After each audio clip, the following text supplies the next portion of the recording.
really excited about going. I really hope I can help these people. I'm such a lot of paperwork I'm taking over to give to them, to publicise Newcastle as well, our city, and I hope that they'll come over for a trip to visit us and play in this area as well. You're coaching the coaches? I am coaching the coaches, the school children and the adults. What do you expect? Well, I'm expecting to have a lot of help from the people over there at what level they are going to. I hope I'll be able to guide them in lots of other things, but I'm hoping that they are going to give me a little bit of help so that I can return the help back here. Nancy Dwyer's name goes back a long way in netball, particularly in this area. I believe you actually started a game in your backyard years ago. I did. We didn't have any courts, any facilities for netball, so in my own backyard I trained a team, and then we did train of a night time our senior players down at Cardiff Park, just on the sideline of the men playing rugby league. We just had a little bit of light from their light, and we played on an imaginary court. But then we did develop a club in 1963, and then we did gain these courts. And your name's been over the gate now for 15 years or so? It has, yes. So I'm very excited about that. It is a little bit embarrassing at times, but I am very thrilled that people had appreciated what I have done. I don't expect it, but I am appreciative.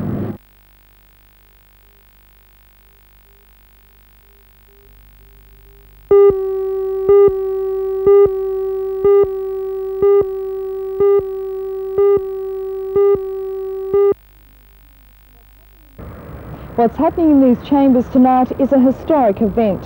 It's the presentation of badges for the first democratically elected youth council in Australia. The occasion was attended by the Minister for Youth and Community Services, Frank Walker, local members of Parliament and aldermen from the Lake Macquarie City Council, and of course the Youth Council. The 16 representatives were elected from 4 wards, the same areas that the Lake Macquarie City aldermen who made the Youth Council possible come from.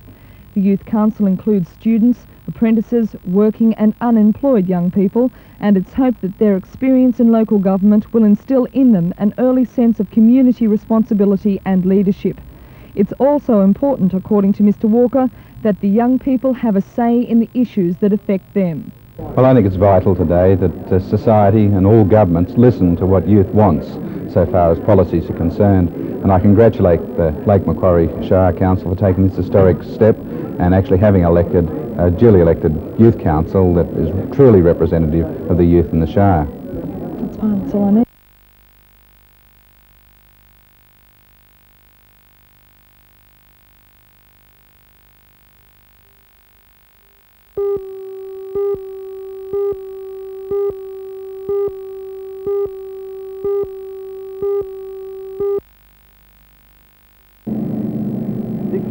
Powerboats churned up the Broadwater today in a race against the clock and each other. Each of the boats were 2 up and covered 8 laps of an 8-kilometre course. The Greenvale Water Ski Classic was run for 18 classes of boats, and competition in all of them was furious. In the outright class, bridge-to-bridge place-getter Del Rio was expected to be the boat to beat, along with Tequila 4 from Canberra. While Tequila 4 faded, Del Rio crossed the line first in 38 minutes 11.6 seconds. The boat was 3 minutes clear of Team Strait from Sydney, which was just 2 seconds quicker than local boat Jason Strait. At nearby Graham Park, local rugby league fans were treated to a dream finish in the Country Rugby League Under-18s Divisional Championship. Central Coast in the blue took on 4-time defending champions Western Division in the semi-finals, who knocked out Newcastle yesterday.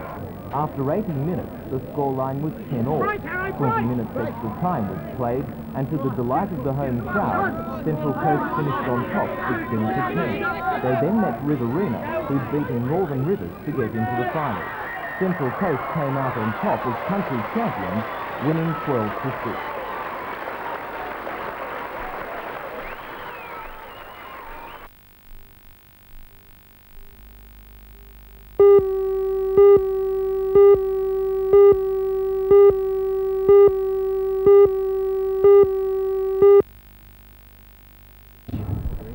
Over the school holidays, these young girls and boys have spent time perfecting the sport of martial arts at a camp at Glenrock Lagoon. Martial arts involves all self-defense movements, including karate, taekwondo and kung fu. Jamie Frank is only 13 years old and already he's a black belt. you explain to me just what that meant. It means that you are just at the beginning stage of the ladder. Right, and what style do you do? Okinawan Goju-Ryu. What does that involve? It involves self-defense, learning how to defend yourself, and some offensive moves. Right, you went over to Japan last year to study martial arts. What did that involve? What did you do over there? We practice things like one-step sparring, kata, which is form, moving basics, and complicated things like that.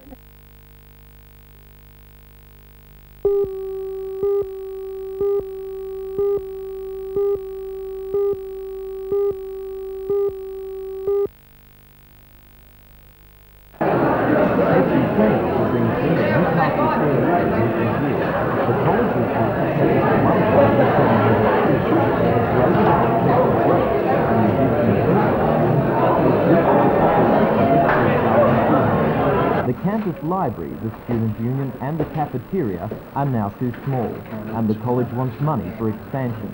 The body that gives out the money is the Advanced Education Council of the Tertiary. We visited the college today to take a first and the short The council admits, however, that it is throwing their money for education the chance of the college getting what it wants is small. Well, in terms of new capital, the priorities for this college have to be assessed along with those of other places, and I would say realistically they're not high. The other major talking point today has been the possible reintroduction of tertiary fees.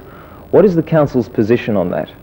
The council itself believes that the reintroduction of fees would produce more inequity than that which now arises if those who can afford to pay for their own education don't do so. Also, we believe that it would turn away from tertiary education just at a time when we're increasing participation, groups of people who could not pay the fees that would be required.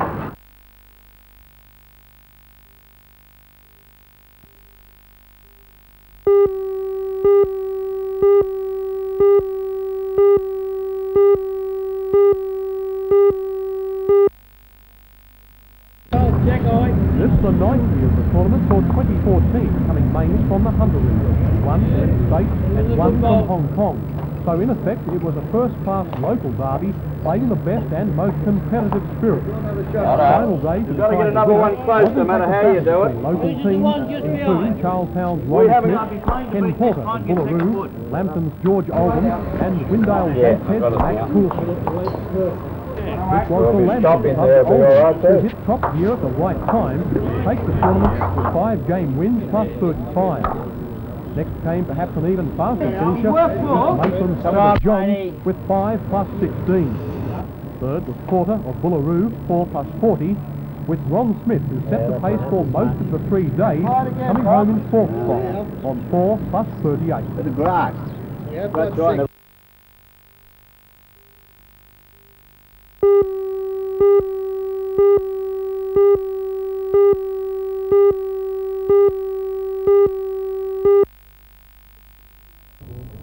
The Transfield Art Exhibition is a national collection that has been built up over many years. Under the leadership of its chairman Franco Belgiano Neff, Transfield has played a major role in the direction of contemporary art in Australia.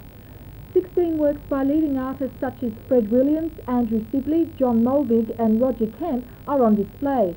Their works feature the individual approach of the artists, which has gained international recognition in the art world. The exhibition will be officially opened tonight at the Regional Art Gallery. Meanwhile, the 11th Annual Art and Craft Exhibition is now on display at the YWCA headquarters in Cooks Hill. Sponsored by the Hamilton Rotary Club, more than 200 paintings, valued over $50,000, will be up for sale tonight and tomorrow. Special works on display are the paintings of the well-known brushmen of the bush, including Pro Hart, Eric Minchin, Phil Jones and John Dinan. The brushmen from Broken Hill have gained international reputation for depicting some of Australia's greatest landscape works. Well-known Newcastle artists William Freeman and Robert Eden will also be showing their works. As well as paintings, arts and crafts will also be for sale, and organisers are expecting record takings with all proceeds going to the NBN Cancer Appeal.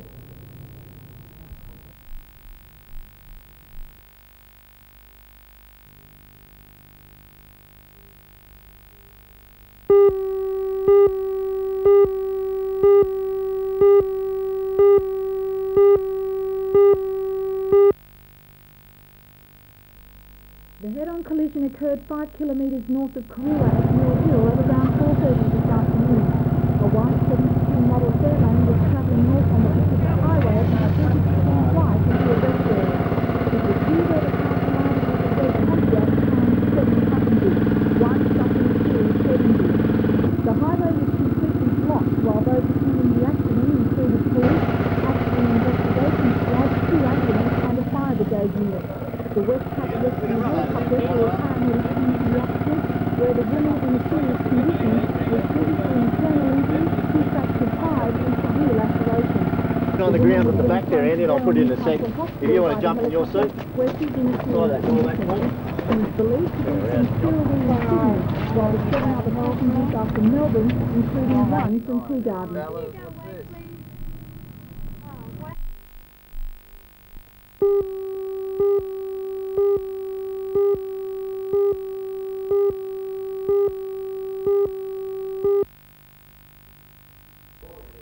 Whereas previous FEDFA meetings have centred on the one-man crewing of the disputed Howe 580 front-end loader, today's gathering of between 600 and 700 members at the Singleton Showground took a major change of direction.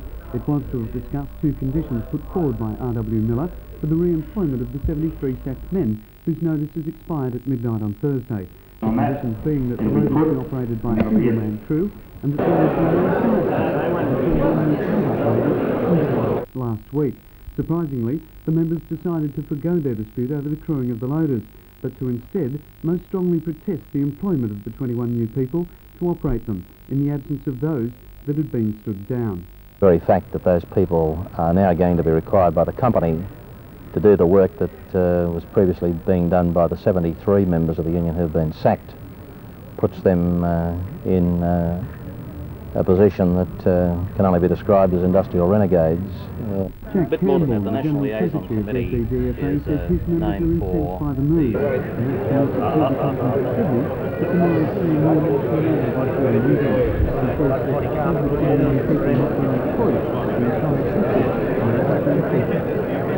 It's clear that the dispute having gone on now for some 5 months, with the men being at work some of the time and off the job other parts of the time, that we were getting to the stage where it was going to be, there were some difficulties in being able to pursue that. Following tomorrow's meeting in Sydney, there will be a sub-branch committee meeting at Muswellbrook on Wednesday, to which the 21 new operators, who are not at the showgrounds today, have been invited. Then there will be a full aggregate meeting of FEDFA members on Thursday, again at the Singleton Showground. But in the meantime, no work and story. Meanwhile, the General Manager Mining of R.W. Miller, Mr. Peter Murray, says he's not totally surprised by the taking up of the new issue by the FEDFA. They've told the union that the employment of the people we've engaged, from the 600 or so have applied, is not negotiable with them. These new people have a contract of employment with us and will remain our employees as far as we're concerned. Do you expect this issue to be as protracted as the 580 issue? I don't expect it to be as protracted, but the union has to come to their senses. They've got no right to hold people out from employment. They've got no right to stop this mine and to stop the livelihood of many of their fellow unionists.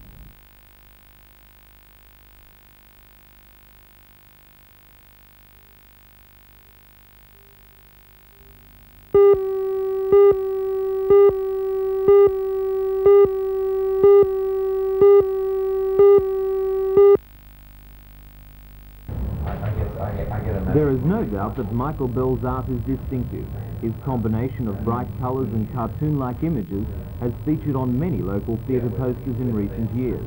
Last year, his talent received official recognition when he was awarded the city's first artist residency. The exhibition shows that his output over the last year has been varied, including not just paintings, but stage and costume design for Nimrod's recent production of Cheapside. Michael Bell can be broadly labelled a pop artist, He borrows images from popular culture and artists he admires like Picasso, Magritte, Man Ray and Edward Munch. But there's also a darker side to his imagery which reflects real events in his own life and those he has seen. For example, there is his wry comment on the recent pop art exhibition in Sydney. Michael Bell's philosophy is summed up by a series of paintings featuring Edward Munch's famous image, The Scream, combined with the smile from Luna Park. You can see his style for yourself until the 30th of June.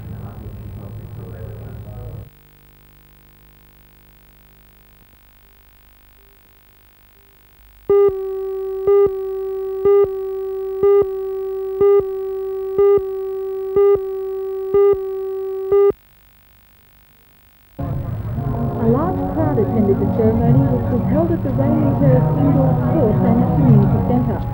Special guests at the function included the Minister of Newcastle Arthur Wade, Really great to be here this morning. Australian Bicentennial in Committee Australia, in Malay. but it'd be celebrating had a man on the ship who said we're looking. Certificate of registration and the flag with the Australian colours of green and gold.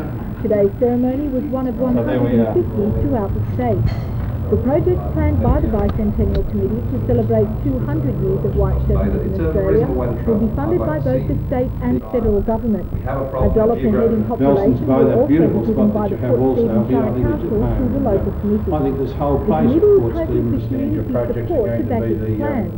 And according to Chairman Warwick Bremner, there's a vast range of projects organised for the Shire. Well, the committee has many projects, starting from the big one, which is the William IV project, for which we've just received $250,000, right down to projects of a very small nature, which the community can become involved in without major expense, and in just physical involvement as well. So we have a whole range, a whole spectrum of projects which we are involving the community in. Also at Renouncing all other allegiance. President Roy Taylor presented 13 new Australian might I add my and Queen of conducted the Australia, special part of the notice, ladies and naturalisation gentlemen, ceremony, given the Bible the Oath of Allegiance. These people this morning.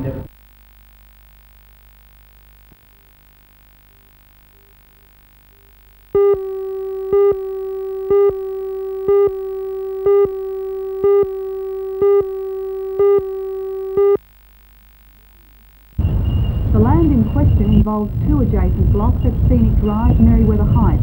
The block that was to be auctioned this Friday is from the estate of the late Arthur Bailey. The block next door is owned by the company C&O Bailey. Both blocks fall within the top section of a large tract of land that only 2 months ago... We've had studies that have identified the area that we announced with the Glenrock State Recreation Area. How long that the government's intention is, very firmly, that this be a state recreation area. And if anyone came along with alternative uses for the land that we've looked at today, they'd be disappointed. People with other plans for one of the blocks at least were disappointed, but only just. And it was at the hand of State Treasurer Ken Booth, who stepped in and indefinitely postponed the auction of the property. However, the problems surrounding the land are far from being solved. Ken Bailey, president of the company C&O Bailey, said as early as 1971, Newcastle City Council approached the owners of both blocks in an effort to secure most of the area for parkland. Well, the proposal is that we dedicate to the people 2/3 of our property for the right given to us by the government to subdivide the remaining 1/3. We feel it's quite a reasonable agreement, and have agreed to do this in conjunction with the council. There are other people, of course, that don't agree with this, but we think it's reasonably fair. Who else would want to give away 2/3 of their property to the people? And so we're quite happy to do it, and just waiting on council approval now. However, the Glenrock Community Advisory Committee, made up of a number of concerned groups, says this proposal for obtaining the land is no longer relevant. The committee's president, Doug Lisco, says the government committed itself to obtaining all of the land with Mr Carr's announcement in March. He says the state government's failure to produce the necessary funding is of great concern to his committee. Yes, I'm very concerned because I think that money seems to be available in other places, in Sydney, to buy parkland, and this is the first time that the state government had a real opportunity to show that they really care about the state recreation area proposal, and they should buy this block of land.